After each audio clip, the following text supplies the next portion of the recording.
Welcome back to Producer's Toolbox. I'm your host, Carole Adrian, and today we have a super special guest from the Greater Philadelphia Film Office. I want to introduce you to this incredible institution. Whether you are a filmmaker, whether you've always wanted to be involved with Hollywood movies, the Greater Philadelphia Film Office is amazing. There are two divisions. One is for independent filmmakers like me, where they supply fiscal sponsorship, seminars, guidance, and great support for people making independent films. The other side of the film office brings Hollywood feature films to shoot in Philadelphia. They have brought $2 billion plus worth of feature films to shoot in this city. When I think of movies shot in Philadelphia, I remember Rocky, The Sixth Sense. But today we have a guest who is really the go-between between the city and Hollywood. And if you've ever thought about working in movies, but the glamorous or exciting jobs are not all in front of the camera. Some of them are like Erin Wagner's job. She is the production coordinator for the Greater Philadelphia Film Office. And Erin has worked on some big movies lately. Hi, Erin. Thank you for joining us. Thanks for having me, Carole. It's great to be here. Wow. Can you let our audience know a few of the films you've worked on recently? I am sure they will recognize them. Sure. So I have to correct you. We've actually done over 7 billion in economic impact. 7 Yeah. billion. Oh, Yeah, we've actually tallied it in the last year. So we're very excited about that. We have to change the language on our website.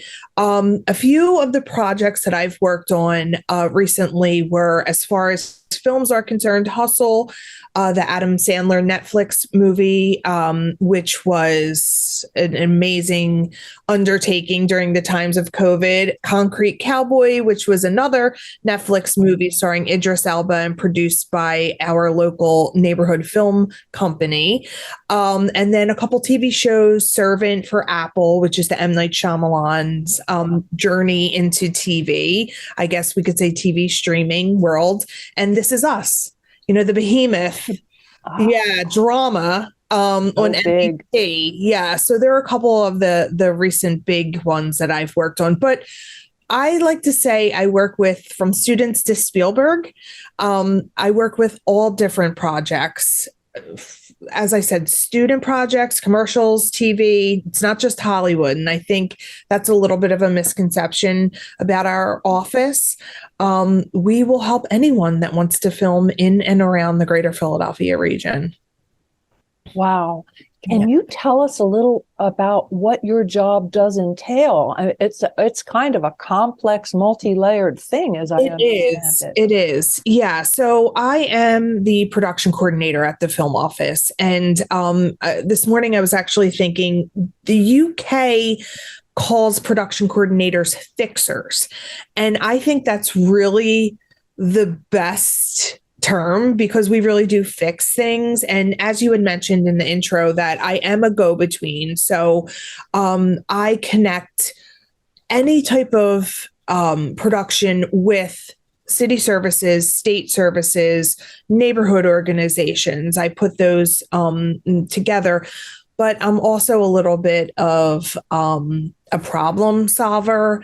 If someone needs to find out why Pico is digging up a street that they're supposed to be filming on tomorrow, I find Pico, I talk to them, I try to make some sort of compromise between them. But, I have to say in the city of Philadelphia, our organizations such as utility companies, neighborhood organizations, city government, they're becoming so much more movie savvy, I guess you could say, where they understand that there's not a lot of flexibility when it comes to movies and TV shows because they're so scheduled.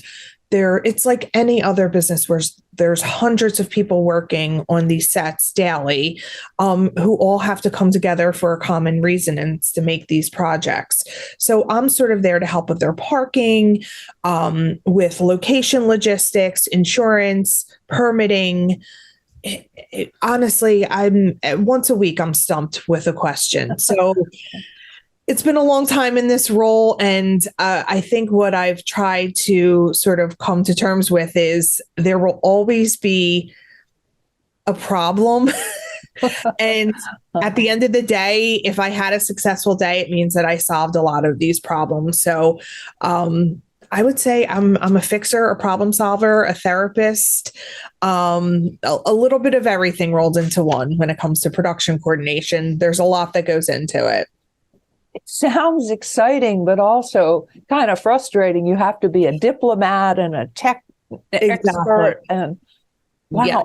When I'm watching movies, I always think when there's a car chase, when there's a gunfight in a city, like what happens when they want to schedule something like that, like our main drag, Broad Street, you sometimes see in movies. How does that happen? So what usually happens is, in an ideal world, there's lots of preparation in order to make this happen. And obviously, we not only want to make the production happy and then come back, but we also want residents to be safe. We want businesses to still be able to make money, just regular businesses who are their daily activities. But in the film world, sometimes there's not as much preparation, and because creatives are creative, you know this, Carole. You get an idea, and, right? You have an idea and you want to execute it. And I always say that these shows need things tomorrow, yesterday. So there's always a lot of wrangling. So usually when it comes to something like a car chase down Broad Street, we actually just had what we call intermittent traffic control done on Broad Street, North Broad Street by City Hall, where we had a pretty involved scene for a new Apple show that we're working on, where we met with the police, the managing director's office, the fire department, the Department of Public Property, which people probably have never even heard of, for City Hall, to in order to make this happen, because there's so much city business in this direct North Broad corridor here at JFK. So we had to talk about logistics. It couldn't happen during rush hour. It had to be intermittent, because we can't just close Broad Street during a weekday. I mean, obviously we do see that during parades and events, but filming's a little different when it's a Wednesday at 9:00 in the morning and people have to go to work and there's medical appointments to be taken. We need to sort of be a little flexible, and that's sort of where we come in. But then we also do the big asks. So I am usually the one who's calling the police sergeants asking, hey, is it possible for us to close down North Broad Street for 1 hour on Wednesday morning? So that's usually me groveling. But I have to say, I mean, especially in this past 3 months with Apple, the city government has been amazing. The city departments, as I said, they're getting so much more film savvy. They understand that there's really not a lot of flexibility when it comes to these scenes. And we watch these Fast and Furious movies and we're thinking, I still, after 20 years, how did they do that? So I guess I do know a little bit of how they do that. It takes a lot of preparation and maybe some groveling, but it really is working and connecting, and both the city being flexible, the production being flexible, and then me trying to combine these two to make a happy medium somewhere. So there is a lot that goes into it. And I think when you see the credits at the end of some of these movies, you should realize how many people it takes in order hundreds and hundreds frequently make these things happen. Every department's a craft. Even when it just says, thanks to the city of Philadelphia. I wish we could name every single person who we send requests to, who we ask to turn off street lights. Can you keep Boathouse Rose lights on for one more day? That's me. That's me asking those types of questions. Wow. It Yeah. sounds like a lot of analyzing the situations before you even get to the begging and pleading. Yes. Yes. There's one aspect I've been curious about, Erin. We've seen so much lately in the news about guns and prop guns. And so I'm sure you're frequently dealing with shooting scenes where there are weapons. Yes. How do you handle that? What are the considerations? So obviously, there's been a lot of talk about movies and prop weapons in the past year. We take that very delicately. Even before this past year, it's very important that the filmmaker or film company is completely transparent about what's happening with a prop weapon, be it a knife, be it a gun. But obviously we're all a little bit more sensitive to the gun issues right now.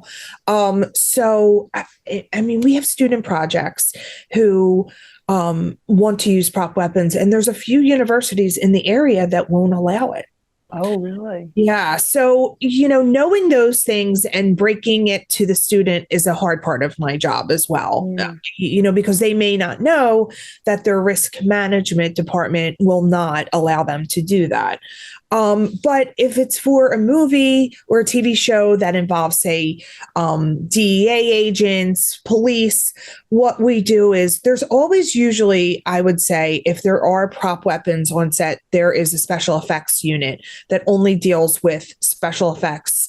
So if there's a couple types of different prop weapons. There are ones that have firing mechanisms, and then there are ones that do not. And then they put sound effects, the pop, pop, pop in post-production.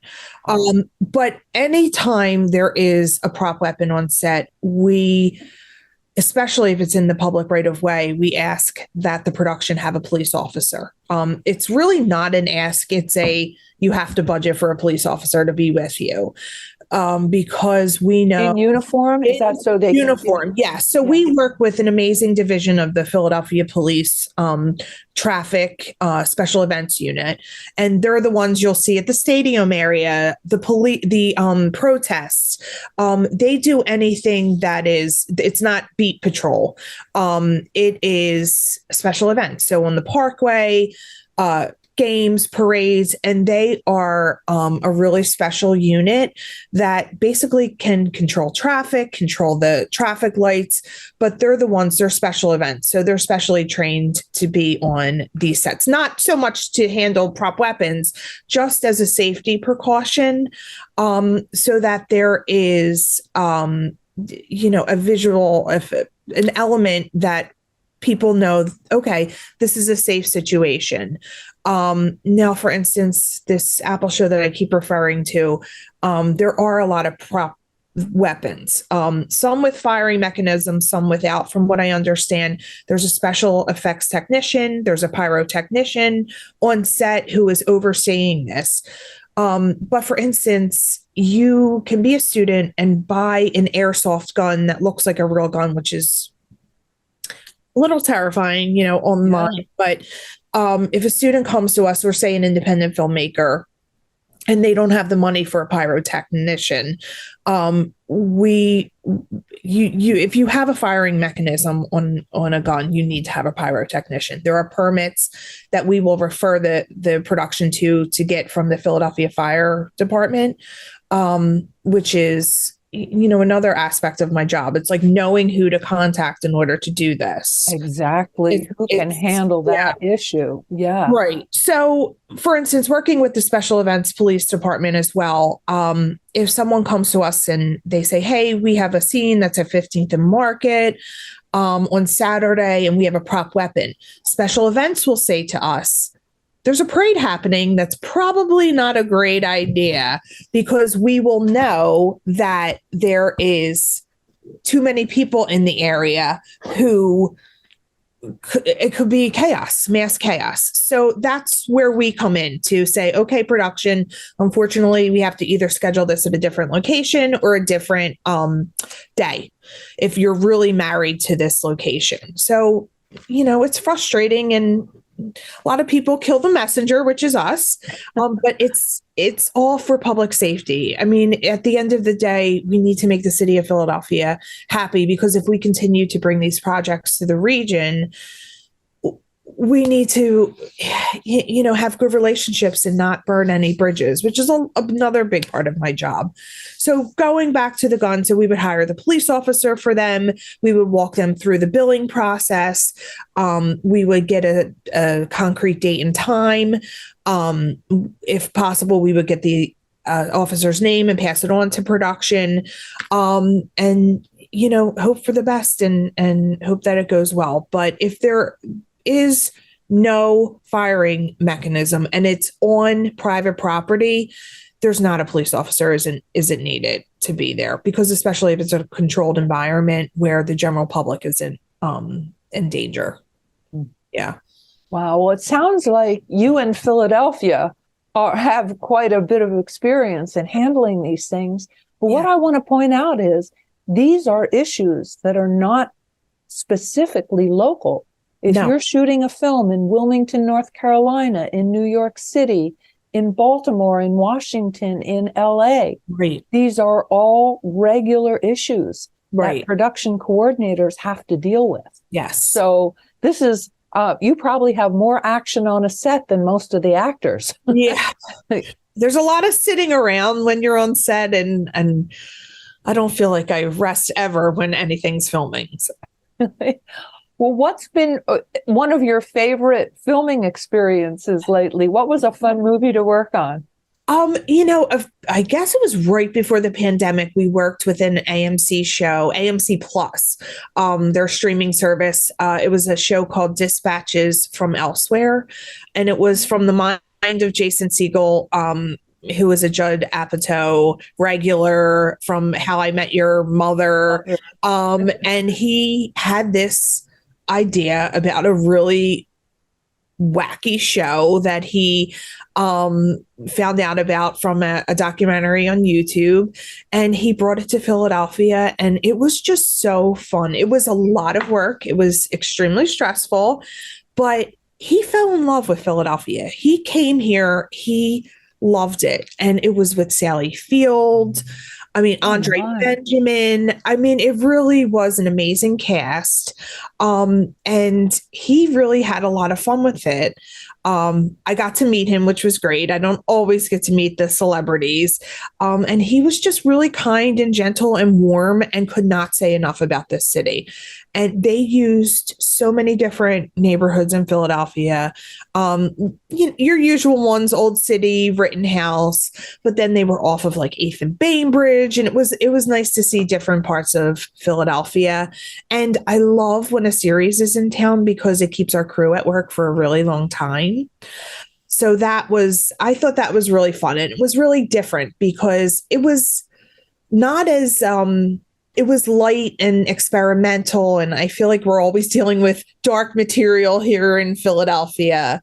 So I would say not always sunny. It's not always sunny. That's for sure.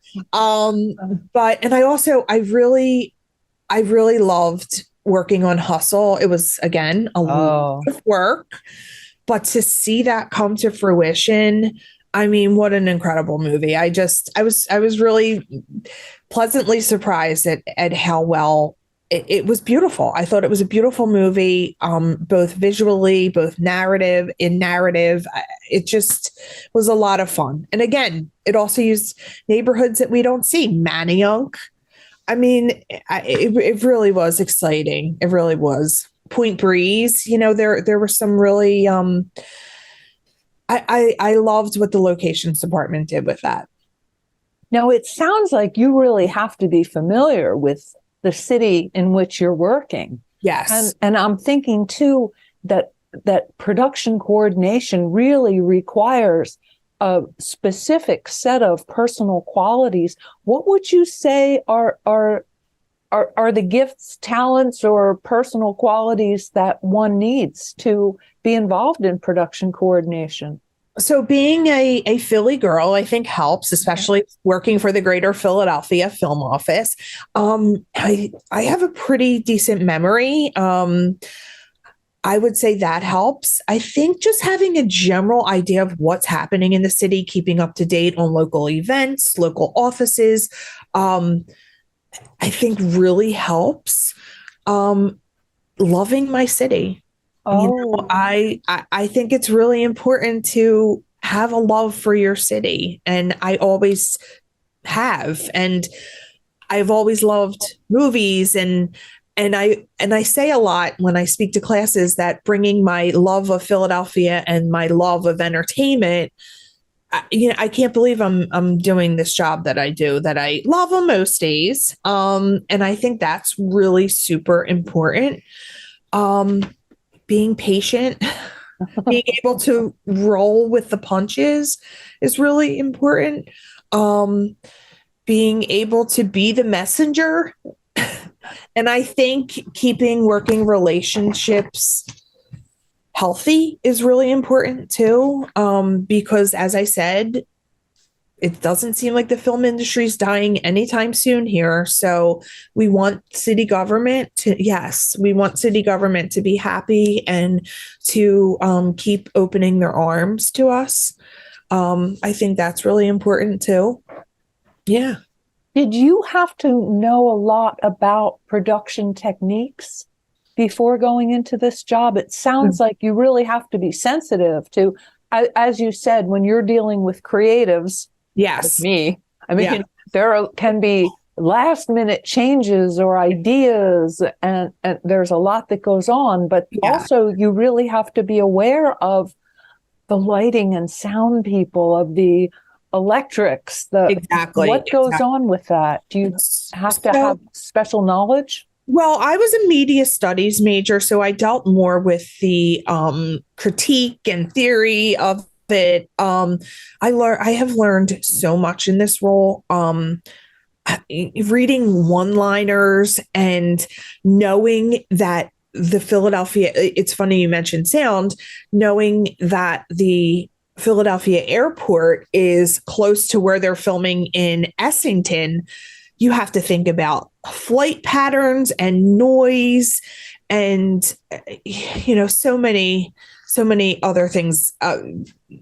For instance, we had a show shooting at the prisons. Well, they do daily alarms every day. So you have to think about that with sound being near 95 or 76. Sometimes you have to say, like, remember you're like 0.5 miles from 95 and all the construction that's happening. So, I mean, I do definitely take I feel like I have a lot of love for sound people, because once I realize, like, whoa, you're going to need to do a lot of post-production on that.